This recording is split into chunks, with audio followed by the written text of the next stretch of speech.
The wheels on the bus go round and round, and in Kitsap County, they're going to be going around a whole lot more thanks to some big changes in bus service here on the peninsula. Join me for this week's Beat Blast, shall we?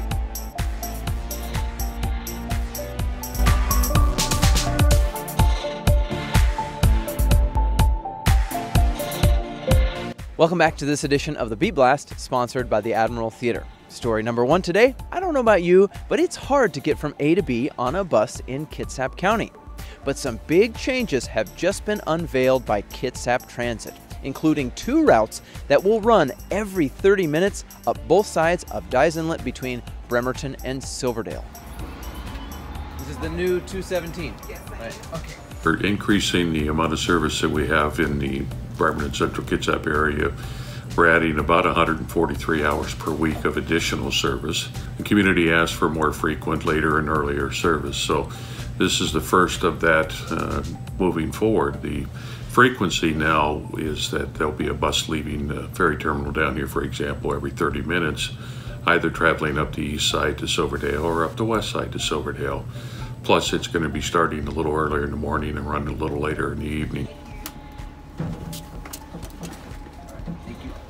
Story number 2, since we're talking about bus service here, how do all of us commute in Kitsap County? We all do it a little bit differently. According to the Census's American Communities Survey, 3/4 of us get behind the wheel of an automobile, whereas 10% of us do take the bus, 5% of us choose to walk, and less than 1% actually get on 2 wheels and pedal ourselves. There's hope that that will change here in Bremerton. A new $2 million project is going to create bike lanes between Charleston and Highway 3, and there may be even more to come. I'm very excited about the bike and pedestrian-friendly streets that we're creating, starting with Kitsap Way, and I hope to down all the way to the ferry terminal. I'm a walker, and I'm a cyclist, and I'm a driver. And when we improve the streets for all of us, we know where each other's supposed to be, and it's gonna be safer for all of us. And that's where we're going. It'll be friendlier for people, and I think more people will be using the streets of Bremerton when we establish a network of bicycle lanes. Story number 3 today. Kitsap Transit is also still expanding its footprint on the water. It already operates a foot ferry between Seattle and Bremerton, as well as Kingston to Seattle. And joining me to talk about some new boats that you're going to see pretty soon is Christian Vossler, Kitsap Sun reporter. How's it going? Good. How are you this morning? Not too bad, thanks. Now, we've got at least 3 new vessels coming out, yes? Yeah, that's true. So there's 3 ferries that Kitsap Transit has in the works right now up at All-American Marine in Bellingham. The first is the Waterman, which is going to be the Puget Sound's first hybrid electric ferry, and that'll be here locally, serving between Bremerton and Port Orchard. Up next is the Reliance, which is an RP class vessel, same as we have running between Bremerton and Seattle right now. And that's a 118 passenger low wake vessel, and that is undergoing sea trials. It's expected to be delivered in the first part of April, and following that will be the Lady Swift, which is a similar vessel to the Reliance, and it will be delivered roughly 90 days after that vessel.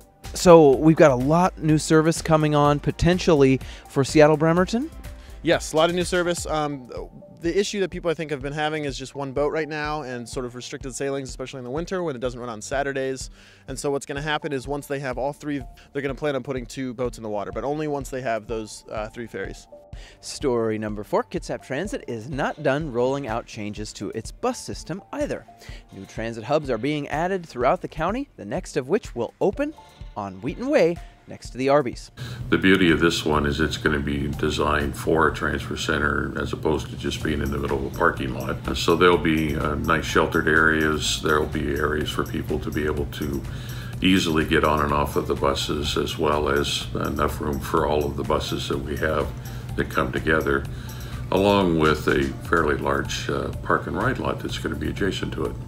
I guess you could say we're above ground at this point. We've actually come out of the ground with all the underground stormwater work and all that. They're now pouring the foundations for a lot of it. The thing is scheduled to be complete the latter part of this year. And finally, story number 5 this week, what's on tap for your weekend, sponsored by Silver City Brewery Tap Room. This weekend is always one of my favorite weekends of the year here in Bremerton. It is the St. Patrick's Day Parade. While the 17th is on a Sunday, the parade will happen on Saturday and begin at the corner of 6th and Washington right around 11 a.m. I'd queue up a little bit early. This is an all-participant parade. You'll see dogs and families and lots of people having a great time as you walk down Pacific 4th Street and back again to the starting point. That's our show for this week. Have a great rest of your week, and we'll see you next time.